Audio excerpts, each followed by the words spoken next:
question que tu peux te poser, j'ai cette crypto-monnaie dans mon portefeuille, elle a chuté de 60%, elle a fait moins 60% par rapport au jour où je l'ai acheté.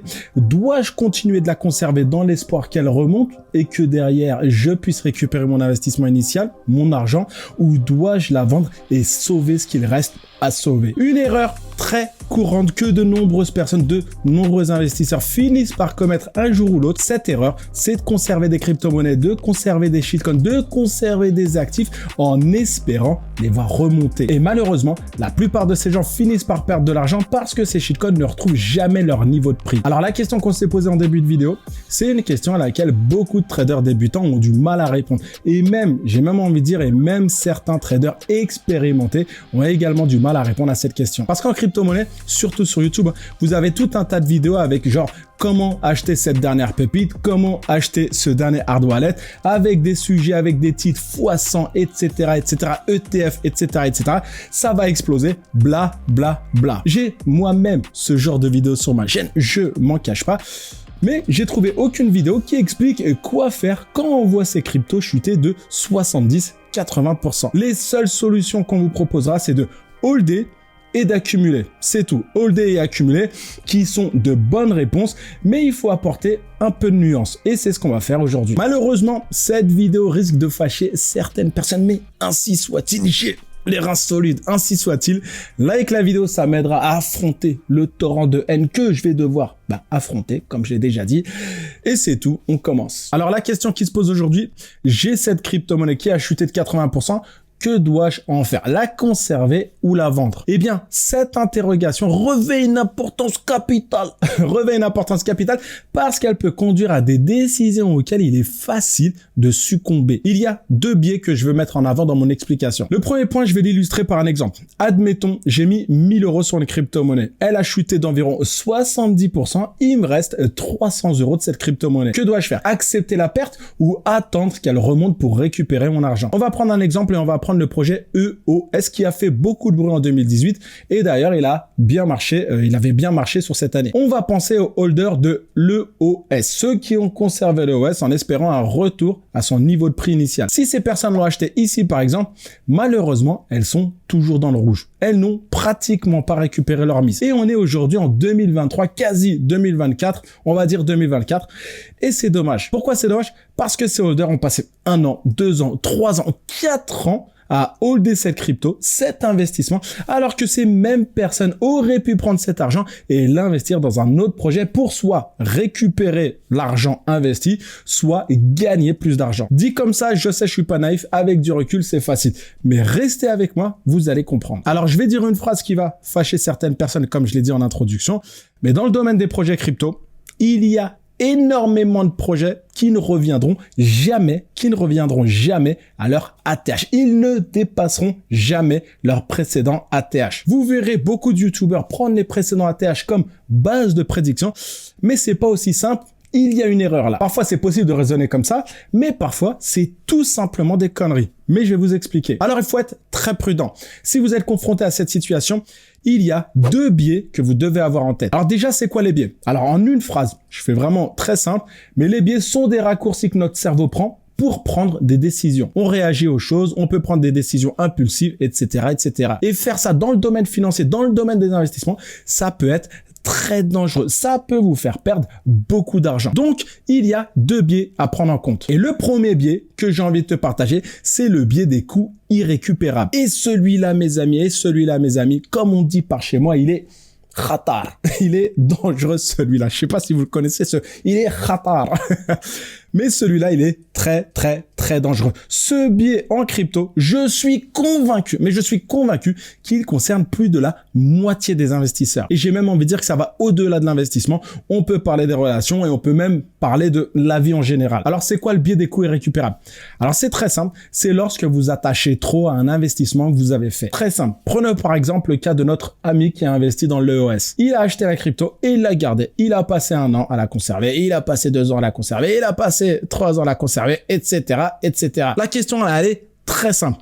Pourquoi il n'a pas vendu? Eh ben, la réponse, elle est également très simple. Il est trop attaché à son investissement. Et comme je t'ai dit, ça va bien au-delà des investissements dans la vie de tous les jours. Par exemple, les relations, par exemple. Par exemple, une relation qui te fait du mal, une relation qui te met sous pression, qui te fait sentir malheureux, qui te fait sentir comme une merde.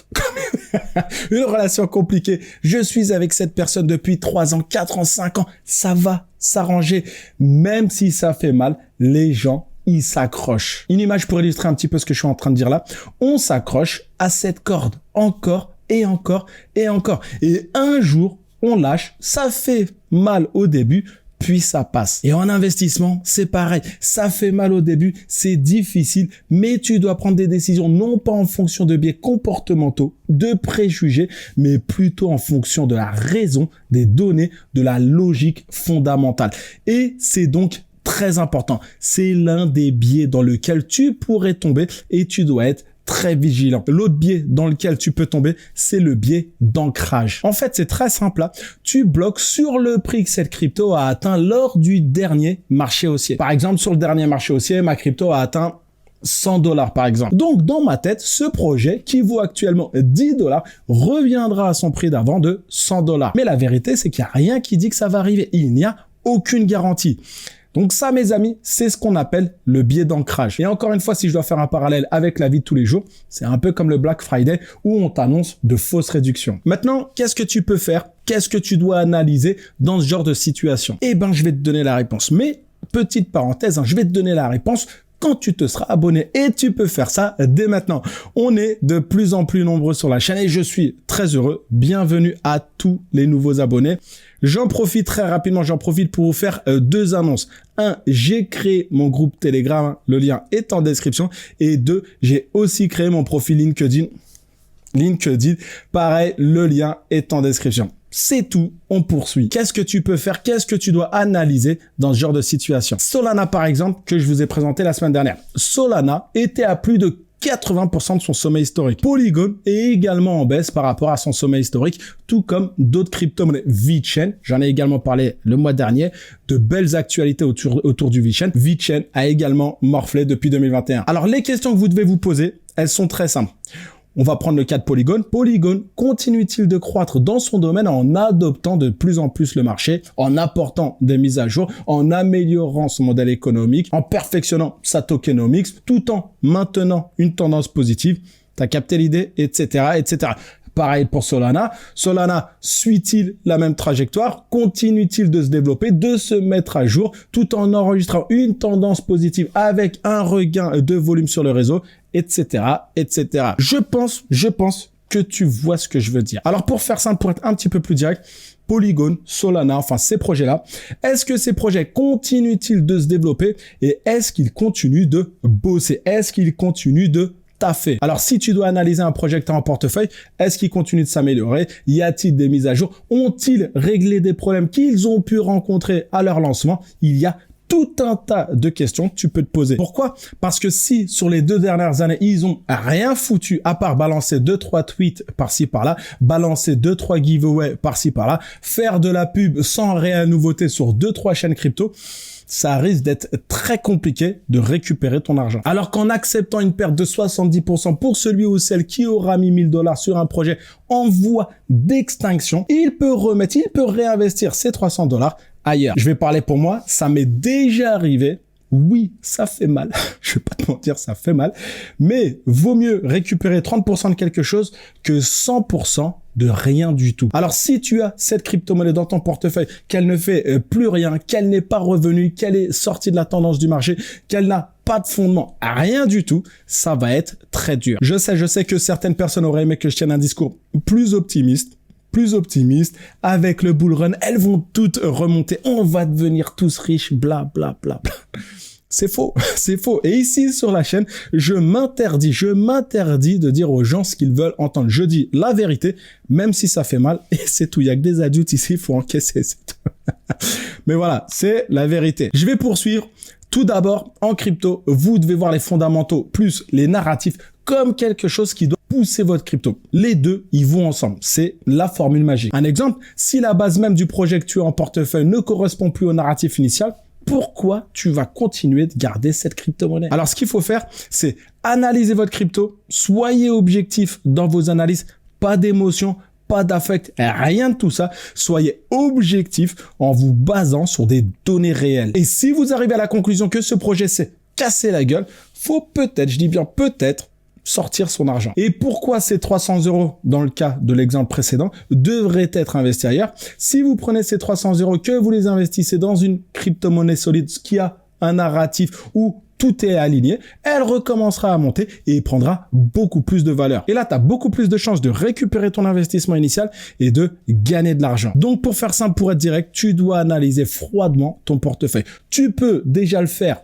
en regardant mes vidéos sur YouTube. J'ai récemment parlé de Solana, j'ai récemment parlé de Cardano, VeChain, du XRP, de Chainlink, de Polygon et de tout un tas d'autres cryptos. J'ai déjà produit tout un tas de vidéos. Il y en a d'autres qui vont arriver. Alors déjà, abonne-toi. Je veux pas que tu les manques. Ça, c'est la première chose. Et je te rappelle, tu peux me rejoindre sur mon groupe Telegram privé. Je l'ai lancé tout récemment. Vous avez été nombreux à me rejoindre le premier jour. Je vous remercie. C'est très important. C'est très important. Dessus, je te le dis, si tu ne sais pas, je vais partager des news, je vais partager des infos, je vais partager des tutos, je vais partager mes positions. Je vous en ai déjà partagé quelques-unes. Et je vais également diffuser 2 vidéos par mois. Je dis bien 2 vidéos par mois qui ne seront pas diffusées sur YouTube. Ces vidéos seront uniquement visibles, j'ai bugué, des membres du Telegram. Le groupe est gratuit sous condition. J'insiste sur cette phrase. Gratuit sous condition. 100% des personnes qui m'ont rejoint aujourd'hui ont profité du groupe gratuitement. Il n'y a personne qui a payé et je vais pas te mentir, si personne ne pouvait payer, ça m'arrangerait. Mais en tout cas, le groupe est gratuit sous condition. Tu as le lien en description. Si ça t'intéresse, n'hésite surtout pas. Alors, c'est tout pour aujourd'hui. Je t'invite à poursuivre avec cette vidéo qui est juste ici. Cette vidéo, je suis certain qu'elle va te plaire. Tu cliques dessus, tu likes la vidéo, tu t'abonnes si c'est pas déjà fait, tu partages la vidéo si tu veux la partager. Et moi, je te dis à bientôt pour une nouvelle vidéo.